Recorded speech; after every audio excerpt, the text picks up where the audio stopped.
Hello dear students, welcome to this video of Trick Track English YouTube channel. I am Sujit Kumar. I welcome all of you. My dear students, in this video I am going to teach you the fourth form of past tense which is called past perfect continuous tense. आपको याद होगा कि past tense के जो first 3 forms हैं उनके बारे में मैं आपको पहले ही पढ़ा चुका हूँ. In this video, you will learn how to identify a sentence which pertains to past perfect continuous tense, as well as you will come to know the grammatical rules for the formation of sentences related to past perfect continuous tense. इससे पहले कि मैं video शुरू करूं, आपसे एक बार फिर मैं कहना चाहूँगा कि यदि आप इस चैनल पर नए हैं और अभी तक आपने इस चैनल को सब्सक्राइब नहीं किया है तो आप इस चैनल को सब्सक्राइब कर लीजिए, बेल आइकन को भी दबाइए ताकि आप तो इस वीडियो से लाभान्वित हो ही साथ आपके जो फ्रेंड्स हैं वह भी इस वीडियो को देखें और इस वीडियो से वह भी लाभान्वित हो सके. इसके लिए ज़रूरी है कि आप न केवल वीडियो को सब्सक्राइब करें, न केवल बेल आइकन को दबाएं, बल्कि इस वीडियो को अपने फ्रेंड्स तक पहुंचाएं. और फ्रेंड्स तक पहुंचाने का बस एक ही तरीका है, वह है वीडियो को शेयर करना. उम्मीद करते हैं कि आपने मेरी बातों को समझा होगा और आप ऐसा करेंगे भी. तो आइए वीडियो शुरू करते हैं.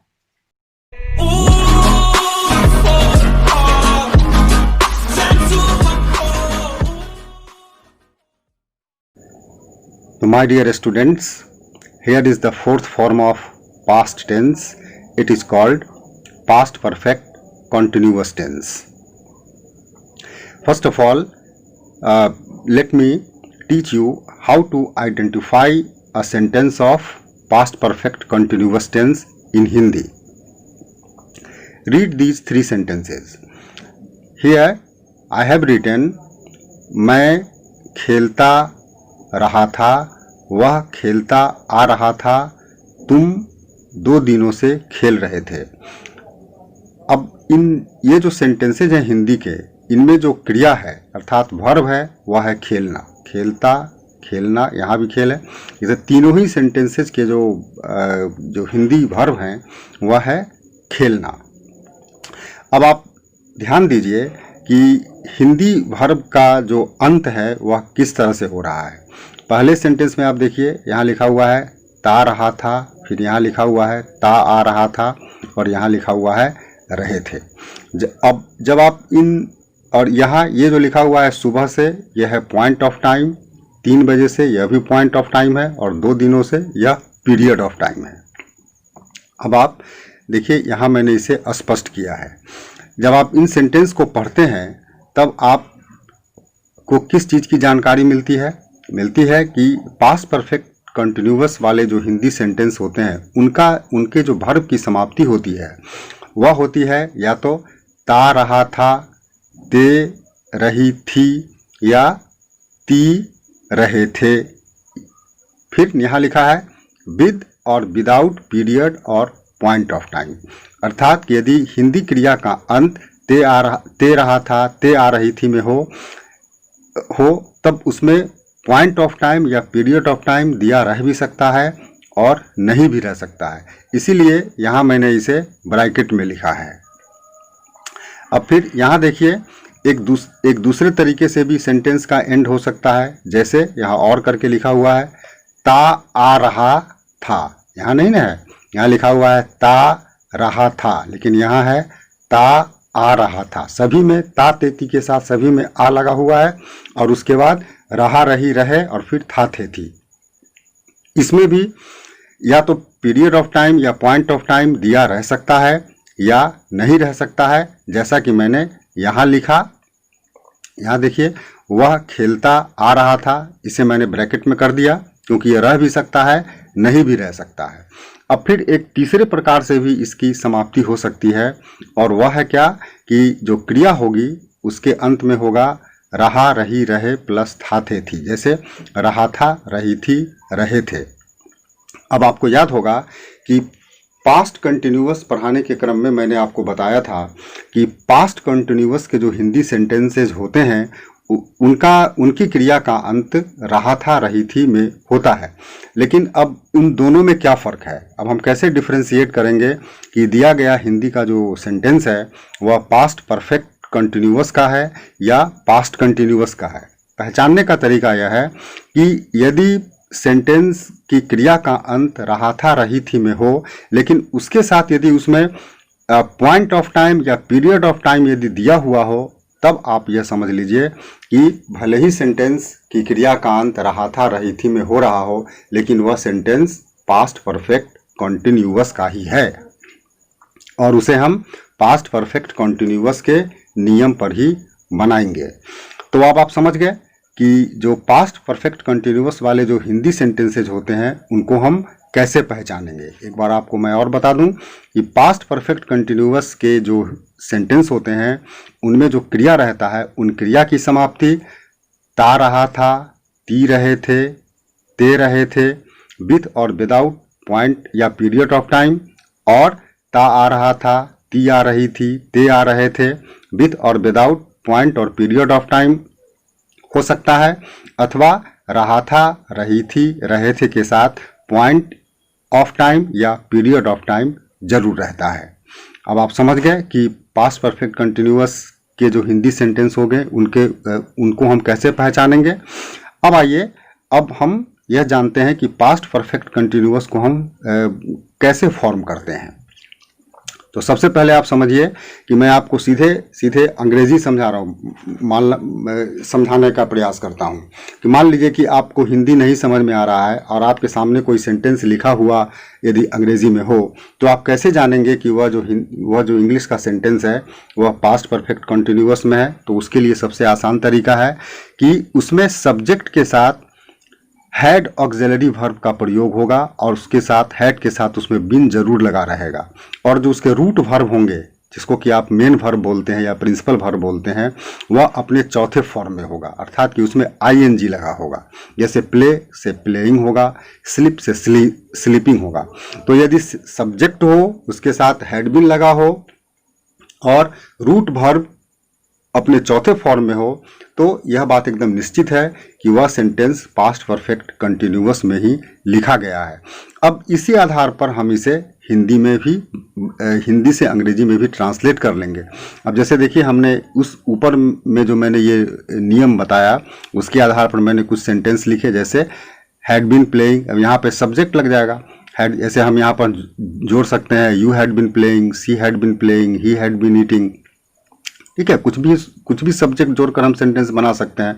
हमने आपको यही समझाया कि इसमें हैड ऑक्सिलरी के साथ बिन लगता है और उसके बाद जो रूट वर्ब है उसके चौथे फॉर्म लगाए जाते हैं। अब इसी आधार पे हम हिंदी से अंग्रेजी में बना लेंगे। उसके रूल्स मैंने आपको यहाँ लिख दिए हैं। यदि सेंटेंस अफर्मेटिव टाइप हो तो सबसे पहले सब्जेक्ट लिखेंगे, फिर हैड बिन लगाएंगे और उसके बाद रूट वर्ब का चौथा फॉर्म लगाएंगे।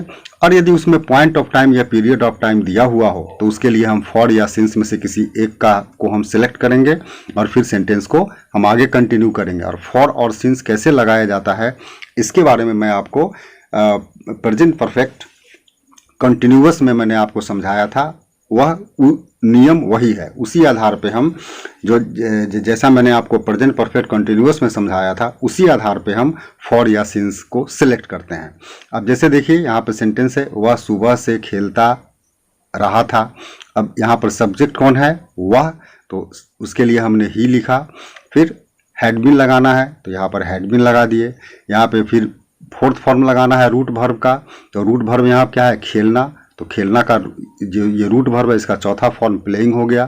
क्योंकि यहाँ पर दिया हुआ है सुबह से तो यह पॉइंट ऑफ टाइम है, इसके लिए हमने सिंस लिया, उसका मॉर्निंग कर दिया, पूरा सेंटेंस हो गया he had been playing since morning. एक दूसरा वाक्य देखिए, तुम 2 वर्षों से प्रयास कर रहे थे। यहाँ सब्जेक्ट क्या है? यू, तो सबसे पहले हमने यू लिखा, फिर हैड बिन लगाया। प्रयास करना यह रूट वर्ब है, इसका चौथा फॉर्म ट्राइंग हो गया। अब यहाँ पर है 2 वर्षों से, यह पीरियड ऑफ टाइम है तो इसके लिए हमने फॉर लिया, उसके बाद फिर 2 वर्ष के लिए 2 ईयर्स, अब बन गया पूरा you had been trying for 2 years। अब सेंटेंस यदि निगेटिव हो तो सबसे पहले सब्जेक्ट लगाएंगे, उसके बाद हैड होगा, फिर उसके बाद हम नॉट लगाएंगे निगेटिव करने के लिए, फिर बिन, और फिर रूट वर्ब का चौथा फॉर्म, फिर वही फॉर सिंस का ये में से कोई एक सिलेक्ट करेंगे और फिर सेंटेंस को जो अदर वर्ड्स हैं उनको पूरा करके सेंटेंस को कंप्लीट करेंगे। जैसे यहाँ देखिए, बच्चे खेलते नहीं रहे थे। अब इसका सब्जेक्ट कौन है? बच्चे, यहाँ पर चिल्ड्रेन आ गया। उसके बाद हैड बिन लगाना है, हेड लगाना है तो हेड लगा दिए। हैड और बिन के बीच में हमें नॉट लगाना था निगेटिव करने के लिए, तो यहाँ देखिए हैड और बिन के बीच में हमने यहाँ नॉट लगा दिया। ठीक है, अब हो गया हैड नॉट बिन। उसके बाद रूट वर्ब का चौथा फॉर्म प्लेइंग हो गया, तो children had not been playing. कितना सिंपल है। यहाँ देखिए, वे लोग 2002 से नहीं पढ़ रहे थे। अब वे लोग ये सब्जेक्ट है तो दे हो गया, फिर had not been root verb है पढ़ना तो रीडिंग। अब यहाँ पर दिया हुआ है 2002 से, तो यह पॉइंट ऑफ टाइम है तो उसके लिए हमने सिंस लगाया, फिर हमने ईयर को मेंशन कर दिया, पूरा सेंटेंस बन गया they had not been reading since 2002। अब सेंटेंस यदि सिंपल इंट्रोगेटिव हो तो आप जानते हैं कि सिंपल इंट्रोगेटिव वाले सेंटेंस हिंदी में हमेशा क्या से शुरू होते हैं? तो सबसे पहले हमें हैड लगाना है, फिर सब्जेक्ट लिखना है। अगर ये सेंटेंस अगर निगेटिव हो यानी कि सिंपल इंट्रोगेटिव निगेटिव हो तो सब्जेक्ट के बाद हम नॉट लगाएंगे, फिर बिन लगाएंगे, फिर रूट वर्ब का चौथा फॉर्म, फिर फॉर सिंस, फिर सेंटेंस में अदर वर्ड्स को जोड़ के सेंटेंस कंप्लीट करेंगे। जैसे यहाँ देखिए, क्या आप दौड़ रहे थे? अब इसमें सब्जेक्ट है यू, लेकिन सबसे पहले है क्योंकि यह सिंपल इंट्रोगेटिव है तो हमें सबसे पहले हैड लिखना है, तो हैड लिखे, उसके बाद सब्जेक्ट लिखे। क्योंकि यह निगेटिव नहीं है तो इसमें हमने नॉट नहीं लिखा, फिर बिन लिखा, फिर रनिंग हो गया तो हैड यू बिन रनिंग। यहाँ देखिए, क्या हम लोग तैरते नहीं रहे थे? फिर had we not been swimming. कितना सिंपल है। अब ये सेंटेंस डबल इंट्रोगेटिव हो, डबल इंट्रोगेटिव के बारे में भी आप जानते हैं, यह सेंटेंस क्या से शुरू नहीं होता है बल्कि इसमें जो प्रश्न पूछने वाले शब्द होते हैं, कैसे, कहाँ, कौन इत्यादि, वे सेंटेंस के बीच में कहीं रहते हैं। जैसे यहाँ देखिए, यहाँ लिखा हुआ है कहाँ, यहाँ है क्या। ठीक है, ये सब प्रश्न पूछने वाले जो सेंटेंस होते हैं यानी कि जिसको आप WH कहते हैं, वह सेंटेंस के बीच में रहते हैं। अब इसको बनाने के लिए हमें क्या करना है? इसको जब बनाना है तो इसका रूल जो है आप कैसे बनाएंगे? तो सबसे पहले हमें WH लिखना है, आप पहले से जानते हैं। सबसे पहले WH लिखेंगे, WH के बाद हम हैड लगाएंगे, हैड के बाद सब्जेक्ट लगाएंगे। अगर यह सेंटेंस फर्दर निगेटिव हो तो नॉट हम यही सब्जेक्ट के बाद लगा देंगे, फिर बिन लगेगा, फिर यहाँ पे रूट वर्ब का चौथा फॉर्म लगेगा, फिर हमें फॉर या सिंस में से किसी एक का चुनाव करना है यदि सेंटेंस में दिया हुआ हो तब। उसके बाद बाकी वर्ड्स को जोड़ के सेंटेंस पूरा करना है। जैसे आप देखिए, आप बचपन से कहाँ रहते आ रहे थे। अब क्लियर सी बात है कि कहाँ रहते आ रहे, तो सबसे पहले WH लगाना है, तो सबसे WH क्या है? कहाँ, तो वेयर लगा दिए, उसके बाद हैड लगाना है, फिर सब्जेक्ट लगा दिए, फिर बिन, फिर रूट वर्ब का चौथा फॉर्म, फिर यहाँ पर है बचपन से, ये पॉइंट ऑफ टाइम है तो उसके लिए हमने सिंस लगाया, फिर चाइल्डहुड जोड़ दिया, पूरा सेंटेंस बन गया where had you been living since childhood. फिर यहाँ तुम्हारा भाई सुबह से क्या लिख रहा था।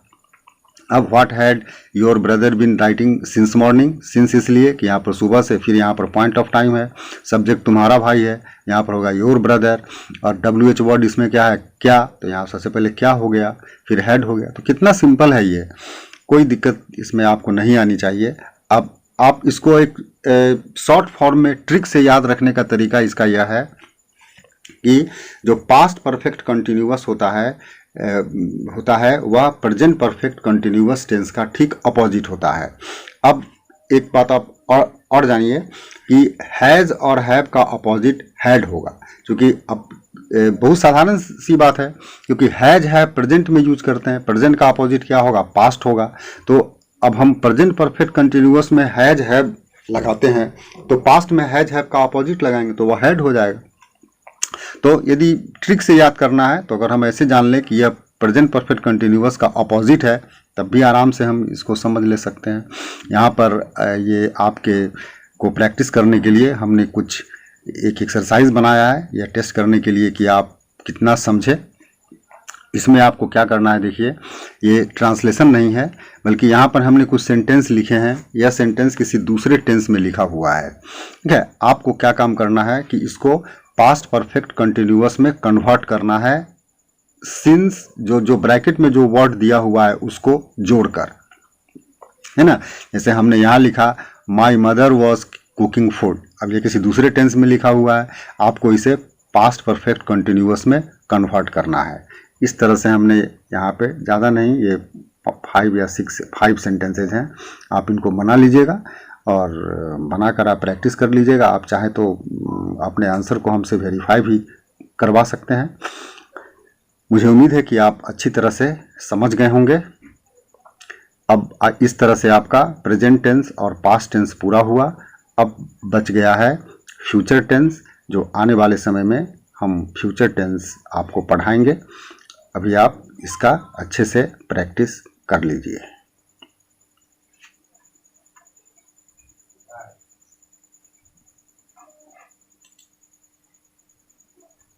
तो माय डियर स्टूडेंट्स, मैं उम्मीद करता हूं कि आज का यह वीडियो आपके लिए काफ़ी यूजफुल रहा है। आपने बहुत कुछ सीखा है। आप कमेंट करके मुझे बताना नहीं भूलिएगा कि आपने इस वीडियो से क्या सीखा और आप कितना लाभ प्राप्त किए हैं। आपके कमेंट्स मेरे मार्गदर्शक होते हैं। उन्हीं से मुझे पता चलता है कि आपको क्या चाहिए, और फिर मुझे भी यह जानने का मौका मिलता है कि वीडियो बनाने में मुझे क्या कुछ सुधार करना है जो आपके लिए लाभकारी हो सके। तो अब दीजिए मुझे इजाज़त, मिलते हैं फिर अगले वीडियो में। तब तक के लिए गुड बाय।